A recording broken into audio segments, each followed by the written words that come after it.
Alright, lean in, because this story has layers. People are now claiming they finally understand what led to Wendy Williams being placed under a guardianship, and according to the rumor mill, it traces back to something she dared to say years ago. Allegedly, Wendy crossed an invisible line when she publicly questioned Beyonce's pregnancy with Blue Ivy. At the time, there was that now infamous moment on live television when Beyonce sat down during an interview and her baby bump appeared to fold in on itself. Wendy was one of the very few voices in the media who openly challenged what viewers thought they had witnessed, and from that point on, many believe her career trajectory changed dramatically. The whispers don't stop there. For years, gossip has circulated suggesting Beyonce was never pregnant with Blue Ivy at all. Instead, some claim the child was carried by a woman allegedly involved with Jay-Z. The story takes an even darker turn with rumors that this woman died shortly before Beyonce announced the birth. Whether fact or fiction, people insist the timeline raises uncomfortable questions, and they say this is where the controversy really begins. Fast forward to now, with Jay-Z's name resurfacing in connection to the Epstein files, and suddenly the public is re-examining every old rumor with renewed intensity. As people dig deeper, some claim they're uncovering unsettling details, not just about the couple, but about how Wendy Williams was treated after speaking out. Much of this traces back to 2011, when Beyonce appeared on an Australian talk show. During the interview, cameras caught her baby bump visibly shifting and collapsing as she sat down, despite the show airing live. Even so, Beyonce's team reportedly moved quickly to shut down any speculation, insisting nothing unusual had happened. To reinforce their narrative, they released a photo of her in a bikini, presented as proof of her pregnancy. Critics, however, argue that the image doesn't clearly show a baby bump at all, just a slightly bloated stomach. And so, years later, people are still debating what they saw, who told the truth, and whether Wendy Williams paid a steep price for saying out loud what others only whispered. To be fair, you could stop almost any woman walking down the street and see the same thing. A slightly rounded stomach isn't some automatic proof of pregnancy. By that logic, half the population would be expecting. But there was one person who absolutely refused to accept the explanation being pushed, and that was Wendy Williams. The very next day, Wendy took the footage back to her show and did what no one else in mainstream media was willing to do. She slowed it down. She replayed it. Again and again. Frame by frame. Not to sensationalize it, but to make one thing clear, this wasn't a trick of the camera or some edited clip taken out of context.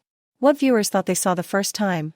It looked just as strange the second, third, and fourth time around. While Beyonce's team worked overtime to smooth things over, Wendy doubled down. She spoke from personal experience, comparing it to her own pregnancy. She explained that when she was pregnant, sitting down wasn't graceful or easy.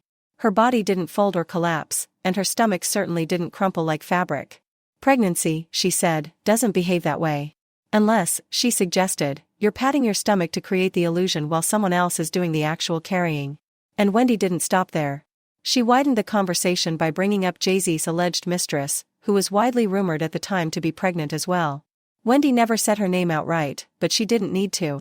Everyone following celebrity news back then knew exactly who she was referring to. Wendy went a step further and claimed this woman was acting as a surrogate, alleging that the plan was for Beyonce to later present the baby as her own. Wendy also made a striking claim about the birth itself. She said Beyonce would only allow a very small number of people in the room, and that part turned out to be true. The detail Wendy got wrong was the location. It wasn't a private home birth. Instead, reports later surfaced that an entire hospital floor was allegedly secured for Beyonce at a cost of around $1.3 million. That raised eyebrows immediately. Why would anyone need that level of control? Other women were giving birth in the same hospital that day, yet they were moved elsewhere. Their newborns, however, remained on the same floor Beyonce had reportedly reserved. The situation left at least one family deeply unsettled. The husband of a woman who gave birth that day spoke publicly about how disturbing the experience felt. He didn't hide his anger. He described a hospital environment that suddenly felt overtaken, hallways blocked, security everywhere, nurses stretched thin. These weren't ordinary rooms, he emphasized. This was a neonatal intensive care unit, where fragile newborns were fighting to survive, and parents were already overwhelmed with fear and exhaustion. His wife had just endured a C-section and delivered twins. She needed calm, stability, and care. Instead, there was disruption and chaos. I know they spent $1.3 million, he later said, and I'm just a contractor from Bed-Stuy, but the way we were treated wasn't right. Even years later, his voice carried disbelief and resentment. To him, it felt staged, forceful, and dismissive of everyone else who was suffering quietly in that space. Stories like his became small sparks that eventually ignited something much larger online. People began connecting dots, stories, dates, emotions, and inconsistencies. Over and over, discussions circled back to one woman, Kathy White. According to online speculation, she died shortly after Beyonce announced the birth of Blue Ivy. Officially, her death was attributed to a brain aneurysm, supported by an autopsy report. But for many online, that explanation didn't settle anything. Instead, it fueled more doubt. The report felt too neat, too final, too convenient. Some people went as far as claiming it had been altered, invoking Jay-Z's name as if that alone explained the unanswered questions. Once distrust took root, it spread fast. Internet investigators began mapping timelines, comparing public appearances, analyzing hospital records, and scrutinizing every delay in photo releases and interviews. To them, the timing wasn't coincidental, it was calculated. They argued that even if paperwork said otherwise, the math told a different story. Forums filled with breakdowns of hours and days, debates over when things were filmed versus released, and speculation about what might have been hidden in plain sight. Then, years later, Beyonce released the song, Daughter. For most listeners, it was art, dark, emotional, symbolic. But for those already entrenched in the theory, it felt like confirmation. They dissected every lyric, slowed the track down, isolated lines, and interpreted the song as something far more sinister. To them, it wasn't metaphor. It was confession. They believed the song hinted at guilt, loss, and a truth too heavy to say outright. No matter how often others insisted it was simply music, storytelling, or creative expression, the believers wouldn't budge. In their eyes, it felt too specific, too raw, too emotionally loaded to be coincidence. And once that belief set in, it became nearly impossible to undo. What eventually took shape was a theory as dark as it was dramatic. In this version of events, Kathy White is cast as an alleged surrogate for Beyonce and Jay-Z, the woman who supposedly carried Blue Ivy. After the birth, believers claim, Kathy was removed from the picture, and the child was publicly presented as Beyonce's own. To those who subscribe to this narrative, everything suddenly makes sense: the extreme secrecy, the locked-down hospital floor, the tense atmosphere, the frustration of other families, and the unease that lingered afterward. They even point to Blue Ivy's resemblance to Beyonce as further confirmation, arguing that biology, timing, and behavior all fall neatly into place. To them, the conclusion feels obvious: anyone who disagrees is simply refusing to see what's right in front of them. What gives this theory its staying power isn't concrete proof, but emotional logic. Supporters often describe Beyonce as someone who fiercely guards her marriage and her public image. They pull lines from her darker songs and treat them less like art and more like psychological confession. One piece frequently referenced comes from a poem in her song, Anger, which listeners describe as unsettling and violent in tone.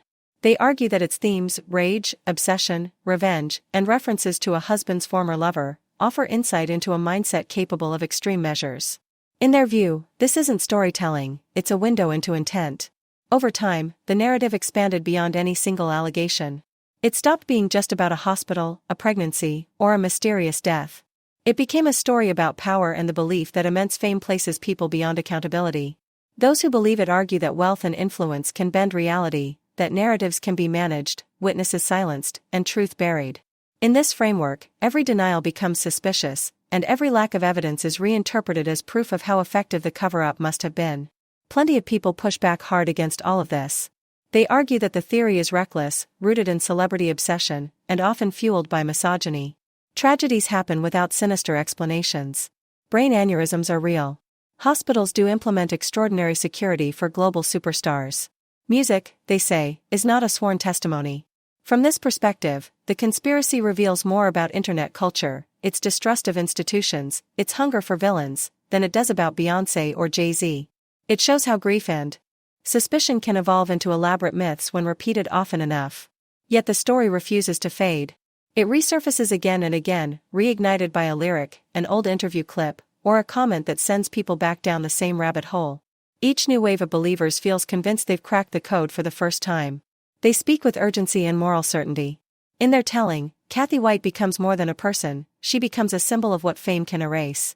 And Blue Ivy becomes not just a celebrity child, but the final, missing piece of a puzzle they believe was hidden in plain sight. Whether the story is coincidence, fiction, or something far darker depends entirely on who you ask. What's undeniable is the human desire behind it, the need to believe there's a truth beneath the polished surface, that perfection hides brutality. In that sense, the obsession isn't really about Beyonce at all. It's about mistrust, about forbidden knowledge, and about how speculation hardens into conviction when enough voices repeat it long enough. And just when it seemed like the conversation couldn't get any louder, Jaguar Wright stepped fully into the spotlight. She didn't ease in. She didn't soften her words. She charged straight through the middle of it.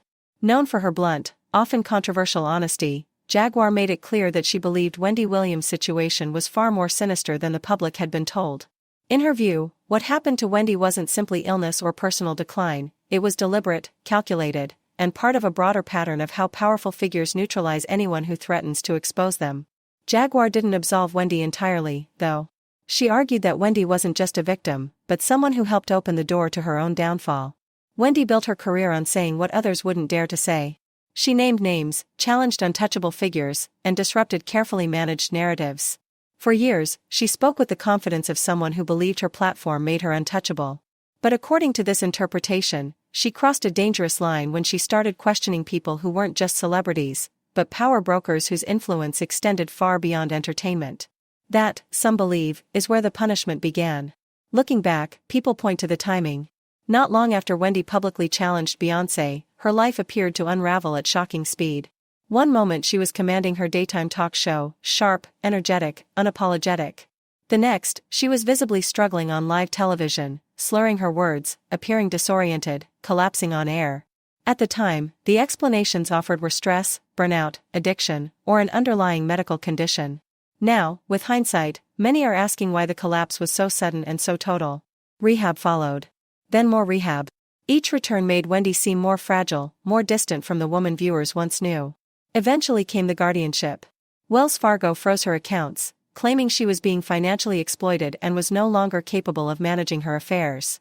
A court-appointed guardian took control, and almost overnight, Wendy Williams, the woman who built an empire with her voice, lost authority over her money, her medical decisions, and even her personal relationships. What unsettled people most wasn't just the guardianship itself, but the isolation that came with it. Family members were shut out. Her son was cut off. Friends couldn't reach her. Calls went unanswered, visits were denied, and updates were vague and tightly controlled. The public narrative insisted the measures were necessary, that Wendy was gravely ill and needed protection. Anyone who questioned that version of events was dismissed as cruel or conspiratorial. But for many watching from the outside, the silence felt louder than any explanation.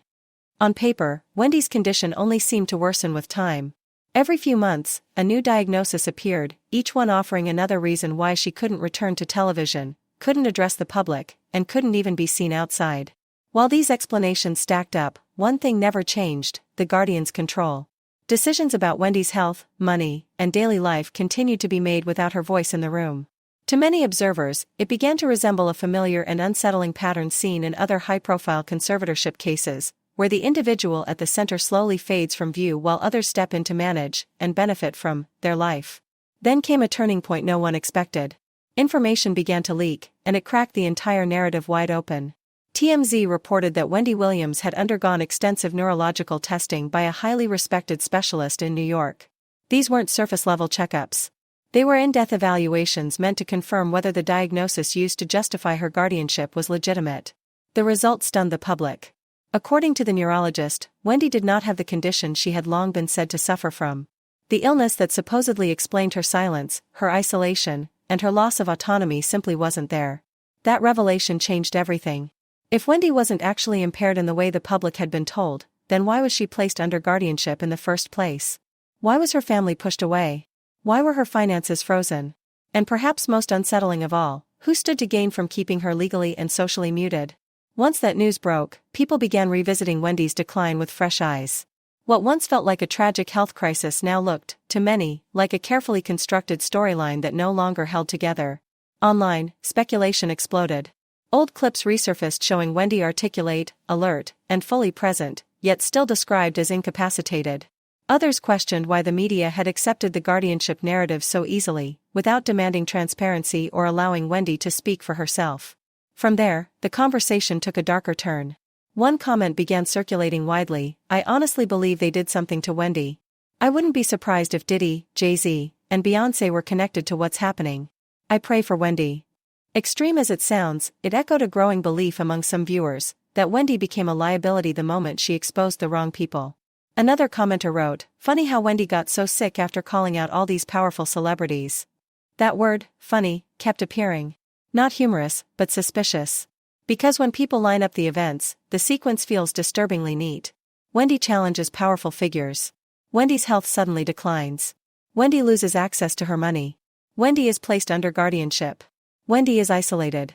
Wendy is declared mentally unfit. And then, years later, medical experts suggest she was never as sick as claimed. To many, that doesn't read as coincidence, it reads as consequence. Jaguar Wright has repeatedly argued that the entertainment industry doesn't only silence people through lawsuits or smear campaigns, but through far quieter means: financial restrictions, psychological pressure, and medical control. In her telling, once someone becomes inconvenient, the system doesn't make noise. It moves through paperwork, doctors, and legal authority. By the time the public catches on, the person at the center can no longer fight back.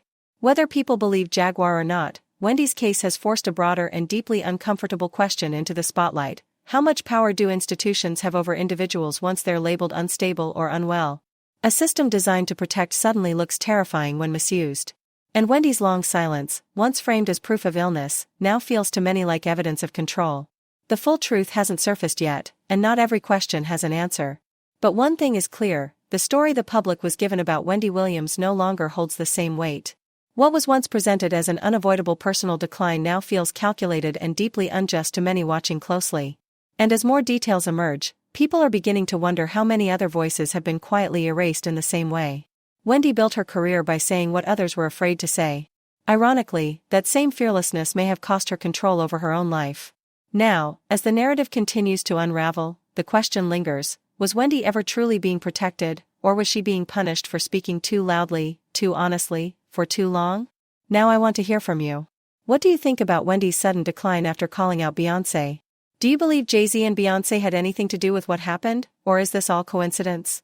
Drop your thoughts in the comments, and don't forget to click over to watch the other messy video everyone's talking about.